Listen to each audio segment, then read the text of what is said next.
Hello and welcome back to Man's Fishing Adventures. I am back down Berry Head. After losing that fish last week, I've come down with heavier gear to try and see if I can get the monster. I know it's no guarantee, but I'm down here giving it another bash. I'm going to be using my Daiwa sloshes. I've got a 20 and a 30, so I've got them with me. Main line is £40 mono. Using my Any Fish Anywhere tournaments, Grand Prix, and I'm going to be just using a bog standard running ledger. So I will show you what I've done.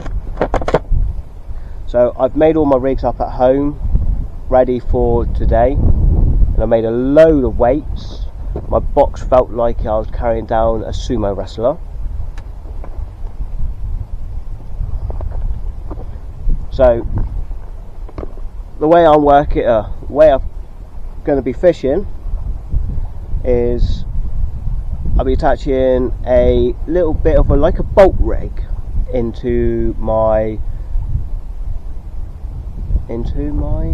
attached to my main line, to my weight, to my hook. So the way I will do it is on my beach casters with my reels I have a bait clip, so I can quickly change my rigs over when I'm fishing. It's like a match style sort of rig setup, but I do it because I like to have a rig ready. You'll probably always see on my tripod a rig hanging up, ready to go out. So I just unclip, clip it back on, and cast back out. And while they're out, I'll bait up that rig again. I normally have two ready, so one's for one rod and one for the other. A bit of a tackle tar. I like to have, like, the left side, I'll keep all my rigs to my left rod, and on my right it'll be my right rod, and so on and so forth. So when I'm fishing tonight, rods will be set up, the bait, the line for the eyes, and then there's my bait clip. So then I attach my swivel,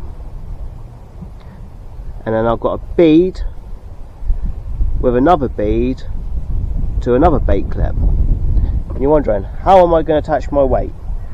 So I've got a bait clip that I use for my up and over rigs, which I like so. So what I've done, attach your main line to your eye, or not your main line, sorry, your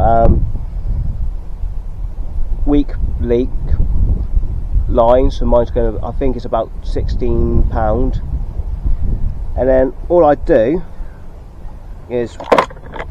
do is make sure the beads are separated, and then just clip it on, and it's ready to cast out. So before I cast out, with every rotten bottom style rig I do, I'll spin the weight up.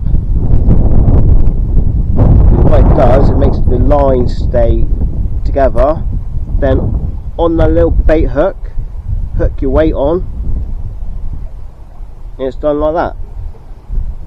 So then you can cast out, and then when the weight hits the bottom, boom, it should pop off, and then that'll be on the bottom like so, and then your rig or your bait will be on the sat on the bottom.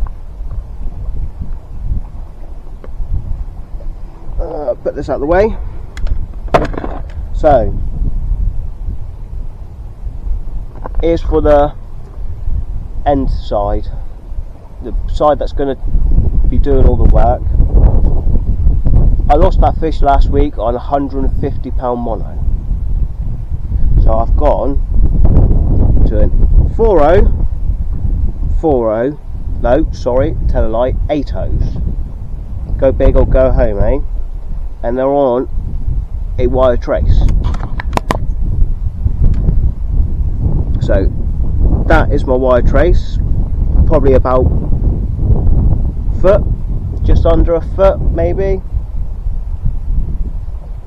and they're crimped on to a swivel, to 195 pound mono to another swivel. The reason why we go, well I go heavy, is because we're fishing in rough ground, so you're going to have that abrasive line there, abrasive line. You need it thicker because of how rough this bottom is, so it doesn't rub through your line and snaps you off. I've been talking to someone that's commented on my last video and said that they use braid.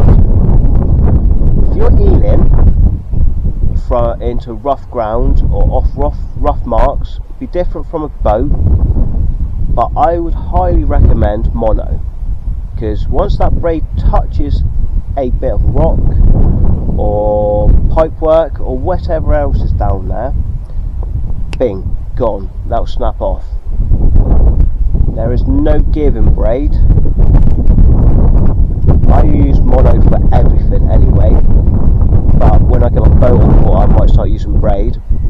But when you're rough fishing, 100% mono, especially in rough ground like we are here, because you never know, it might take you into a snag or take you past a snag. As soon as that line hits, boom, gone. It's like cotton, the way it's made. It's all bound together like the wire trace, but well, of course wire trace is going to be so much stronger. So yeah, I'd highly advise mono for rough ground fishing, and it's what I do. I've had, like I said, I've had a 20, I think it's a 23.4. I can't remember what I said in the last video, but I know it's around 23 pound. I can't remember exactly. So yeah, just a little bit of help, guys, and for the people that are not sure or trying to get into fishing or want to start, or been fishing for years and want to get into a bit of rough ground fishing. My bait choice tonight is mackerel and cuttlefish. I got a load of cuttlefish and a load of mackerel from Preston Bait and Tackle. Thank you very much. If you ever need bait or tackle, go down there. He's happy to help. He's a nice bloke, to be fair. He's willing to help anyone. If it's not the owner, there's another chap in there. He's sound as well. Really nice bloke. That's where I get all my gear from. All my tackle, or my end tackle, my bait. Yeah, highly recommended. He is literally on my doorstep, but there is another tackle shop over in Torquay which I can use, but the customer service down Preston Bait and Tackle is pretty good. I'm happy with him. It's a nice bloke. So if you need anything, pop in and give him pop in and see him, and he can advise you in what direction to go through, what to get. If you're just starting out, he's got spinning rods and float rods down there. Or if you've been fishing for a while, he does other stuff. I'm pretty sure he stocks any fish anywhere rods. I don't know if he stocks like Ziplex. I know it won't be Ziplex because they've stopped making them. But Sentry, I don't know if he's got stuff like that. But I know he does do some good stuff. And if you after a certain thing, I think he will look into it and order it for you. I've never had to do that. Yeah, it's a good bloke. Go down, just have a look. And if you watch this and you're course fishing, he has a lot of course fishing gear as well. I know he sells a lot of Corda, I think it's dynamite baits. He's got a lot of Drennan match angling stuff. So yeah, he's got all ranges of stuff, sea angling to course fishing. And he's got the odd little bits of boat fishing stuff down there as well. So yeah, pop in and give him a a message, or you pop in, you have a chat with him, or he's got a Facebook page. If you need anything, I'm sure he's happy to message back, drop a message and whatnot. So yeah, good bloke, go see him.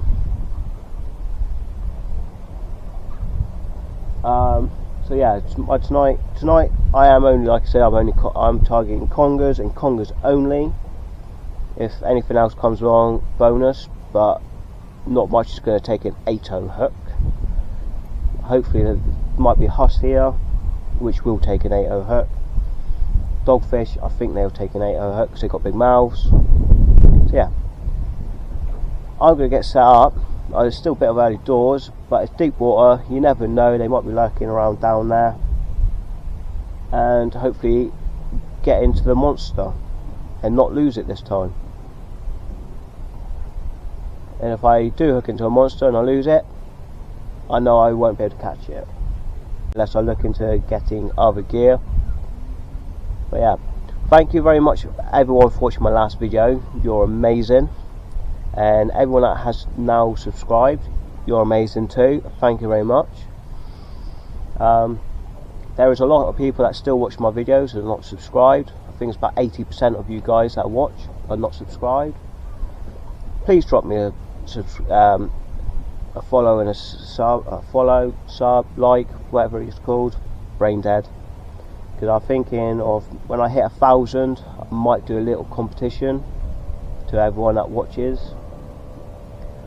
Don't know what it will be yet, I don't know. I might make some rigs up so you get some free rigs and weights. I haven't got much more to give away. I'm not like these big YouTube stars that get probably sent stuff and whatnot. I do it because I love it. It's my fishing's my zen, so I thought I'd bring you guys along with me at the same time. I have got a mate coming down later, the same mate that was here last week. He saw what I bet him hooked into. Well, didn't see it exactly, but saw how I was fighting, and he's hooked. So he's coming down as well, with after the eels as well with me.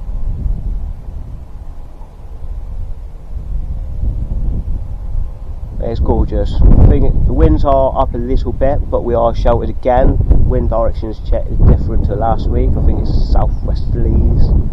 Don't quote me on that, I can't remember without looking into it.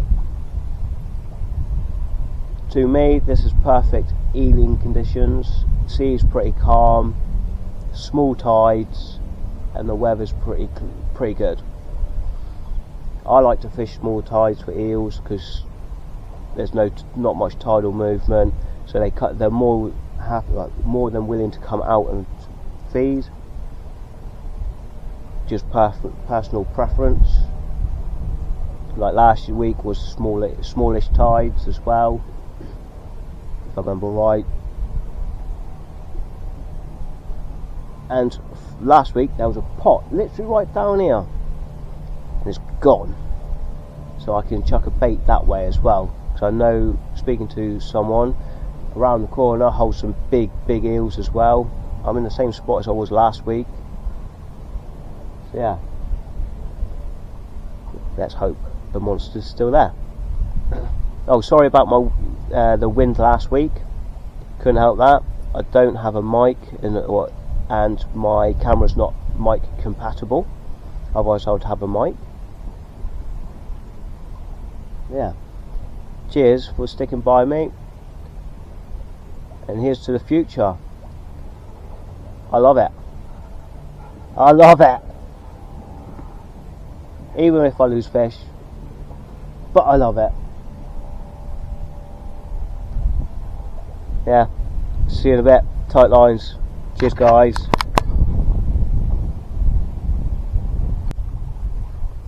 Hi everyone. I thought I'd bring you back.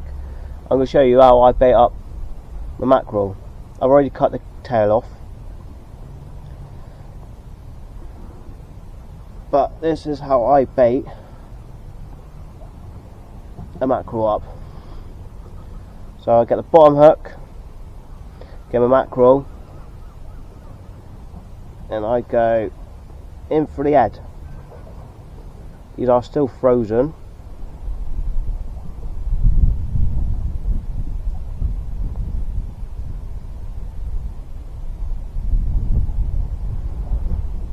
Like so. So I'll get my bait elastic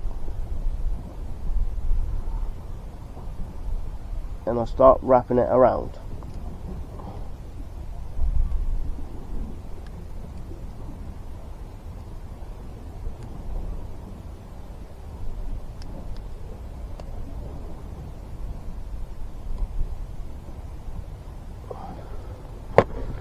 So keep wrapping it up.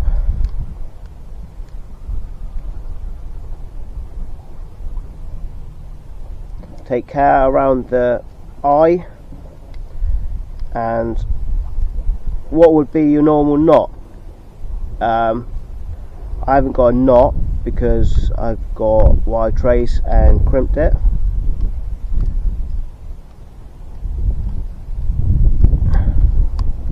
And then you go down the body to try and keep it all kind of streamlined, but because we're not casting very far here,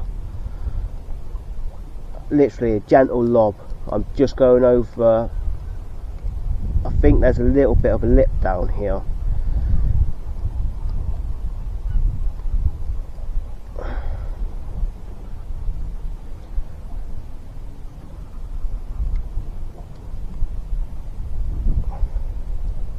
So you go all the way up the body. I go back down a little bit. Those hooks are sharp, they're brand new. Then I'll wrap it around my finger a few times as well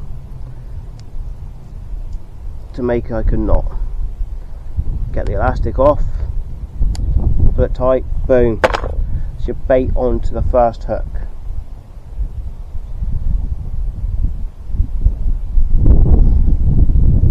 And I've put some tube in on my hook with a bit of a bead there to stop it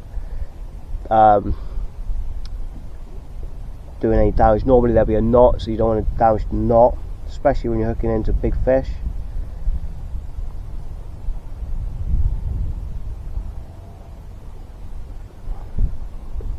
You go through like so, pull the wire tight, so I've got that much to play with. If he takes it whole and he takes it down a bit more further and he grabs it here, I've got that, like I said, I've got that much to play with. And then 195 pound mono. So that's how I bait up a mackerel. I might pierce, I'm going to put some here, pierce some holes in his body to let some of the blood and guts come out when he's down there.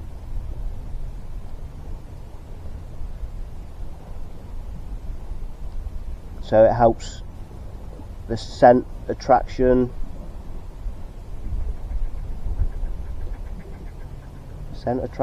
Yeah, just helps the scent a little bit more get out there. So yeah, that is a mackerel bait. So that's going down. Hooks are proud. No missing that. Yeah, I'll bring you back in a minute to show you how I do a cuttlefish. I'm sorry if I mumble a little bit. If I do, I've got a chronic toothache, which I'm taking like paracetamol and ibuprofen for. It's all linked to my freaking arthritis. It affects my teeth, the type I've got.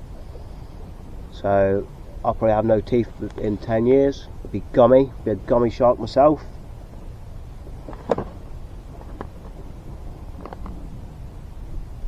Yeah, I've got a chronic illness, so if I can get out and fish, yes, I'm on injections every 2 weeks. If I can get out and fish, I'm sure you guys can. I know some of you can't, which I understand, but get to your local marks. Well, easy local marks if it's a pier or jetty. Even if you're I'm not being nasty, but if you're wheelchair bound, I'm sure there's people out there that help you. You can always float fish for mackerel in the summer. Pretty sure there's mackerel about now. I heard there's mackerel being caught down Cornwall bound. But there's plenty out there. You can always wrasse fish.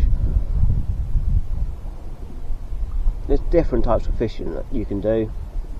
So if you think you're not capable, you are capable. Some people are. I'm not saying everyone is. Like if I look back when I was first diagnosed with myarthritis, I wouldn't have been here. So yeah. And I look at life positively now. It's trying. I think you got to try. If you don't try, you will never know. Yeah. Back to the fishing, because otherwise I just yamble on again. I will bring you back in a bit once my cuttlefish is defrosted a little bit, because I need to take the bone out of it, and I'll show you how to bait up a cuttlefish. I'll end up with black hands because it's oily. But yeah, I'm getting there. It won't be long and I'll flick one out, because there's deep water, you never know. So, I'll catch you in a bit, guys. See you later. Hi everyone, I'll bring you back again. I don't know why I keep doing that, but every video I do, I'll bring you back. I'll bring you back. I'll bring you back. Right, my cuttlefish is defrosted slightly, enough to take the bone out of it, because cuttlefish have a bone. It's like the bone is what you see in pet shops for birds. So you've got to take that out. They're only small in the cuttlefish I've got. My cuttlefish is only that sort of size. So yeah, cuttlefish. Can't really tell because it's very oily.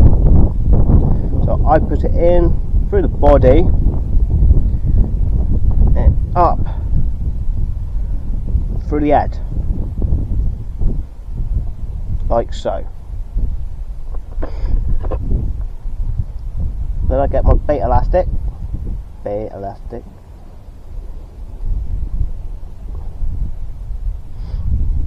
and then bound it on like the mackerel.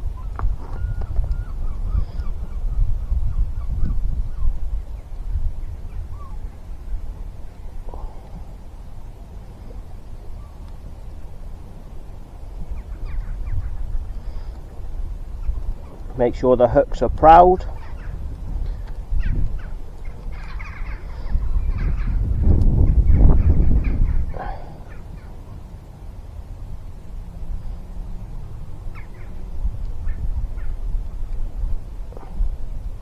When they defrost, they will bound together a bit better.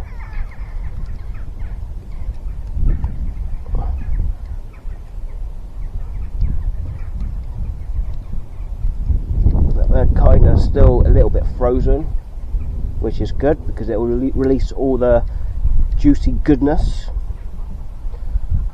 And then once it's bounded on, and you've gone up the body, round the shank of the eye, around the shank and up through past the eye, do your knot like I've shown you with the mackerel, then boom, just like that. Now get the hook, top hook, and feed it down.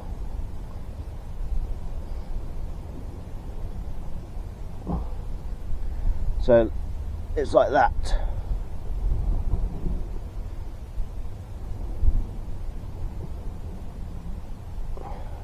So you've got two proud hooks, even though that looks a bit wonky, but it's still proud. Neil will take that. So we can do, so if you're not sure, is bound some elastic around the top hook.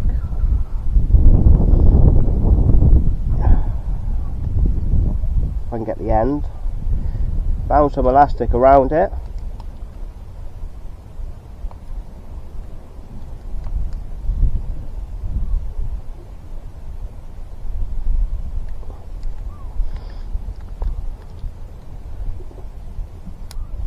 Pull it tight, slap it off, knot, whatever. So your hooks are proud, like so. So that's ready to go out. I've got 2 mackerel, got 1, see, black hands, it's the ink from the cuttlefish. I'm going to have 2 cuttlefish ready and 2 mackerel ready to go out. I'll be chucking them out any minute, probably 15 minutes if that. Let's see what happens. So yeah, that's how you bait up a cuttlefish. The squid is pretty much the same because it's the same family. I can't remember what it's called. Yep, can't remember. So the same family. So yeah, I do the squid the same if I'm chucking out a whole squid. Normally I cut up, make wraps and whatnot when I'm fishing with squid. Unless I'm hussing like squid, whole squid. But like I said, today I've got is mackerel and cuttlefish. So I'm gonna get these prepped, ready, and then when I bring you back, hopefully my mate will be here and I will be fishing. So yeah, see you in a bit, guys. Hi guys, I'll bring you back. Not much to show. Well, there's nothing to show. Don't know why I say not much. We're having knocks. My mate's down here. We're having a lot of knocks, but nothing's come off it. I had a knock and I hooked into it, but then I think it pulled me into a snag. Because every time I'll snag it up, I'll let it sit in the rod rest to see if it'll pull itself free, or come out the hole, or wherever it was. And it'll go tap tap tap, and it'll take a bit of line, and then nothing. So I lost a hook and a weight. Yeah, not much is happening. Baits are going back, being changed, chucked out, changed, chucked back out. I think it's going to be a slow night tonight, even though we are getting indications.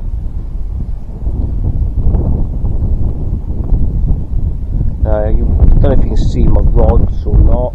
Oh, I just had a knock. They are very finicky knocks. It's either dogfish or small eels. But I know big eels can be finicky as well. Like the one I had last week, that was very finicky. I don't know if you can see my rods. I really don't know.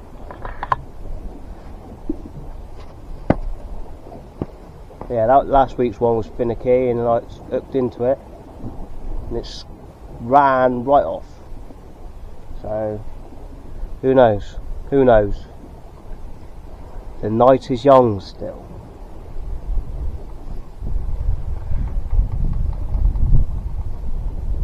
So, I'll bring you back in a bit.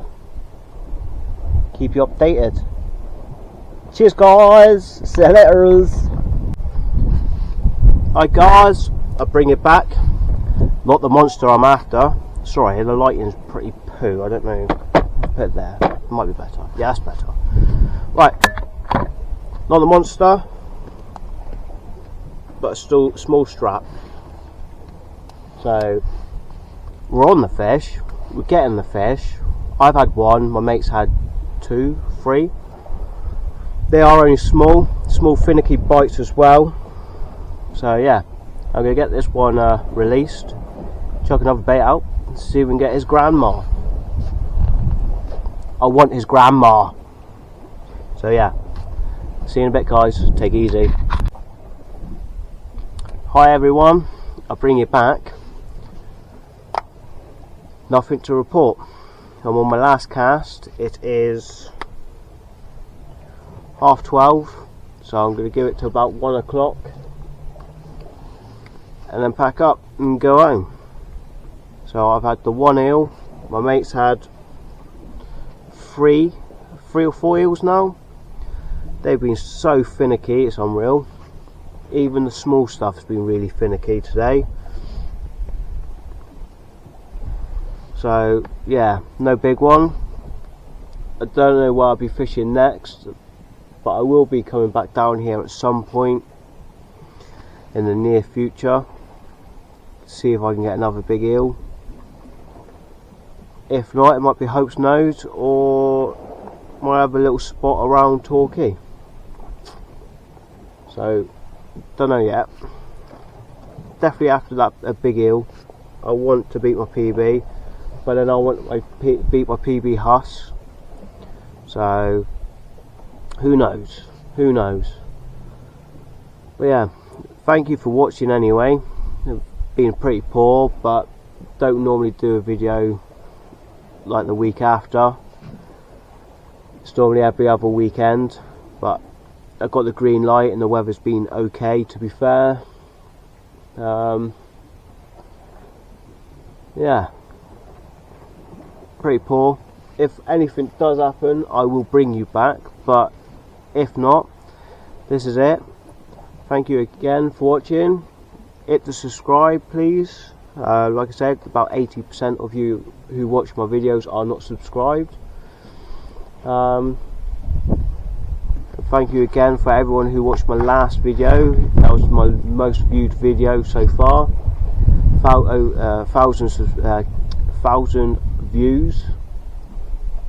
So yeah, onwards and upwards, tight lines, and thank you again. Stay safe, don't be stupid, especially by the sea, and see you in the future. See you later.